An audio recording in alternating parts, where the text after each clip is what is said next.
हम सबकी जिंदगी भाग दौड़ से भरी है। हर दिन नए विचार, नई सूचनाएं और अंतहीन बातें। लेकिन जब मन पहले से भरा हो तो नया ज्ञान कहाँ समा पाएगा। यही रहस्य एक ज़ेन गुरु ने एक विद्वान को समझाया था।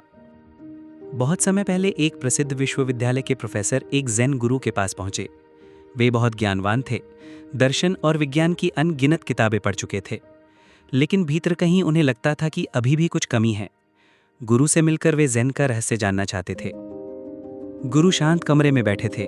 प्रोफेसर ने नम्रता से प्रणाम किया और बैठते ही लगातार बोलना शुरू कर दिया। अपनी पढ़ाई, अपने सिद्धांत, अपने विचार। उनकी बातें रुकने का नाम ही नहीं ले रही थी। गुरु बस चुपचाप मुस्कुराते रहे।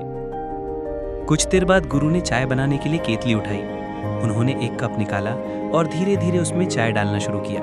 कप भर गया, फिर भी गुरु डालते ही रहे। अब चाय छलक कर बाहर गिरने लगी। मेज और फर्श तक भीग गए। प्रोफेसर घबरा गए और बोले, रुकिए गुरुजी, कप भर चुका है, अब और चाय नहीं समा सकती। गुरु ने शांति से उनकी ओर देखा और कहा, बिल्कुल सही कहा तुमने।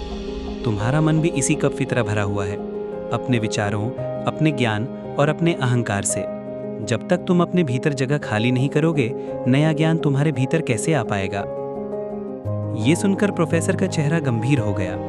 उन्होंने महसूस किया कि वे अब तक सिर्फ बोलते ही रहे थे, लेकिन सुनना, सीखना और स्वीकार करना भूल गए थे। उन्होंने धीरे से सिर झुका लिया। उस क्षण उनके भीतर पहली बार सच्चे ज्ञान का बीज अंकुरित हुआ।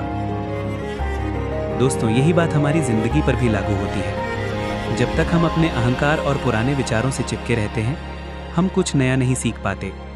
जिंदगी की असली समझ तभी आती है जब हम भीतर से खाली होकर ग्रहणशील बनते हैं। याद रखिए, अगर ज्ञान चाहिए तो सबसे पहले अहंकार छोड़िए, अपने कप को खाली करिए और तभी जीवन का सत्य आपके भीतर भरेगा।